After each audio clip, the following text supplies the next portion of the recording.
On vous parlait tout un instant donc de ces habitants du sud d'Israël qui hésitent à revenir dans leur kibbutz parce qu'il y a encore ces tirs de roquettes et qu'il y a toujours des craintes pour leur sécurité. C'est Maël Benoliel qui l'a constaté en se rendant sur la commune de Nahal Oz avec Elsa Mourgue. Reportage. Jeux d'enfants désertés, garderies fermées, les enfants de cette localité frontalière de la bande de Gaza ne montrent toujours pas le bout de leur nez. Et pour cause, le kibbutz de Nahal Oz a été durement touché après plus d'1 mois d'hostilité entre le Hamas et Tsahal. Une situation qui n'a toujours pas l'air de revenir à la normale après que les tirs de roquettes aient repris depuis la fin du cessez-le-feu.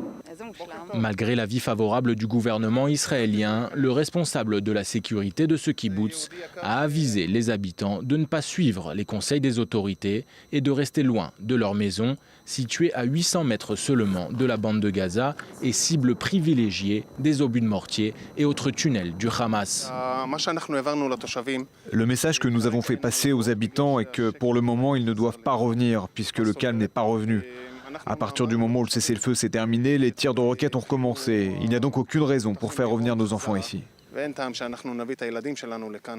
350 habitants en temps normal dans cette localité agricole. Ils sont seulement 70 à être restés pendant l'opération Bordure Protectrice pour tenter de maintenir la vie du kibbutz.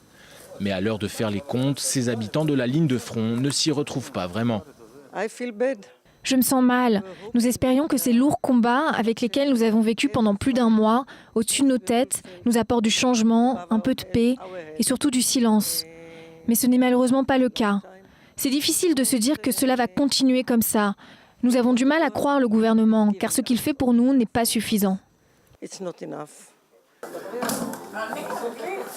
Le gouvernement, il fait des décisions qui prennent en considération toute la population et peut-être que quelques roquettes par jour sur quelques kibbutz à côté de Gaza, c'est pas tellement terrible pour le gouvernement, mais pour nous, c'est 100% de risque et nous ne voulons pas prendre ce risque, nous voulons vivre en sécurité.